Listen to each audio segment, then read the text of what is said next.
Hello बच्चों, let's read the question. The question says a satellite is put in a circular orbit about Earth with a radius equal to 2/3 the radius of the Moon's orbit.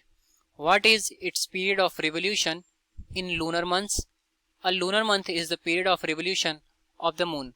So question में बोला कि satellite है जिसको किसी circular orbit में अर्थ के around रखा जा रहा है, ठीक है, और इसके पाथ का जो रेडियस है वो 2/3 है टू द डिस्टेंस बिटवीन 2/3 है radius of the moons orbit, मतलब जिस ऑर्बिट में मून ऑर्बिटिंग कर रहा है उसके रेडियस का 2/3 ऑर्बिट में इसको रखा जा रहा है.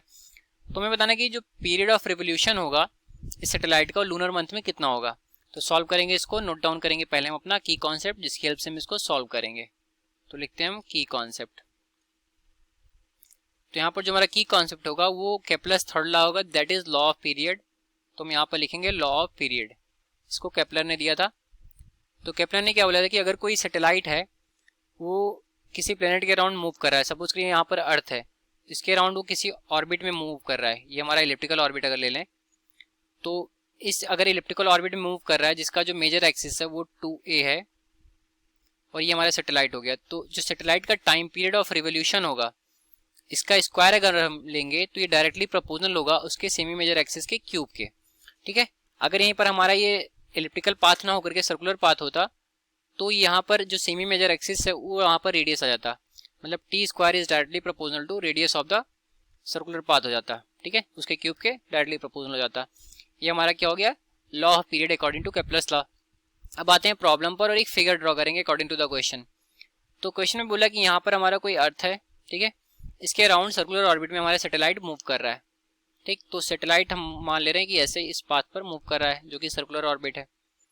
तो इसका जो रेडियस गिवन है ये 2/3 of radius of moons orbit है. तो यहाँ पर कहीं मून का ऑर्बिट हम ले रहे हैं. ठीक है, तो मून का ऑर्बिट क्या है, छोटा है.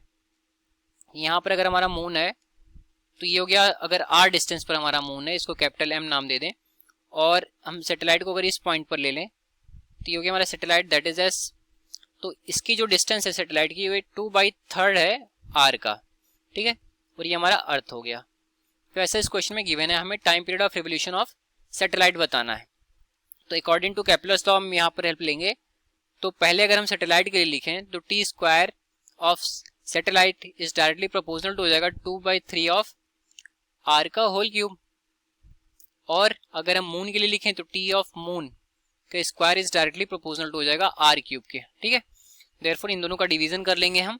तो हमें सैटेलाइट के बारे में पता करना है, तो T S by T M का यहाँ टी एम लिखेंगे, टी एम का होल स्क्वायर करेंगे. This should be equal to proportionality हटाएंगे तो प्रोपोर्शनलिटी कांस्टेंट आएगा. तो टी एस के लिए यहाँ पर हो जाएगा 2/3 आर डिवाइडेड बाई आर, इन सब का होल क्यूब. ठीक है, आर से आर कैंसिल हो जाएगा. तो यहाँ पर जो वैल्यू बचेगा वो बचेगा हमारा 2/3 का होल क्यूब, मतलब 8 डिवाइडेड बाई 27 का होल क्यूब. ठीक है, सॉरी हमने तो क्यूब करके लिख लिया ना, तो 8/27 बचेगा. अभी हमें यहाँ पर टी एस की वैल्यू को फाइंड आउट करना है. ठीक है, तो T S is equal to हो जाएगा, अगर हम स्क्वायर टर्म यहाँ से हटाएंगे तो 8/27. ठीक है, इसका हो जाएगा हमारा 1/2 और यहाँ पर हो जाएगा टी एम. ठीक है, तो टी एम हमारा क्या है कि ये हमारा मून का रिवोल्यूशन पीरियड है. तो मून का जो रिवोल्यूशन पीरियड है ये हमारा 1 लूनर ईयर होता है. तो यहाँ पर अगर हम लिखें T M is equal to 1 lunar year. ठीक, तो अभी यहाँ से ये हमारा लूनर मंथ होगा. ठीक है, जो मून है उसका क्या टाइम पीरियड होता है हमारा 1 लूनर मंथ होता है, मतलब कितने टाइम में वो अर्थ का एक रिवोल्यूशन कंप्लीट करता है. तो ये हो जाएगा हमारा 1 लूनर मंथ. यहाँ पर हमने मून लिख दिया है तो इसको हम चेंज करके लिखते हैं मंथ. ठीक, तो टी एम हमारा 1 हो जाएगा और 8/27. तो 8/27 जब करेंगे तो ये जाएगा हमारा 0.29 टू द पावर 1/2 इंटू 1. तो यहाँ से जो वैल्यू निकल करके आएगी वो आ जाएगी 0.54 लूनर मंथ. ठीक है, यही क्वेश्चन में मैं बोला था बताने के लिए कि सैटेलाइट का टाइम पीरियड कितना होगा in terms of lunar month. तो हमारा ये निकल करके आ गया 0.54 लूनर मंथ. ठीक है, तो ये हो गया हमारे इस क्वेश्चन का correct solution. I hope you understood it well. Thank you.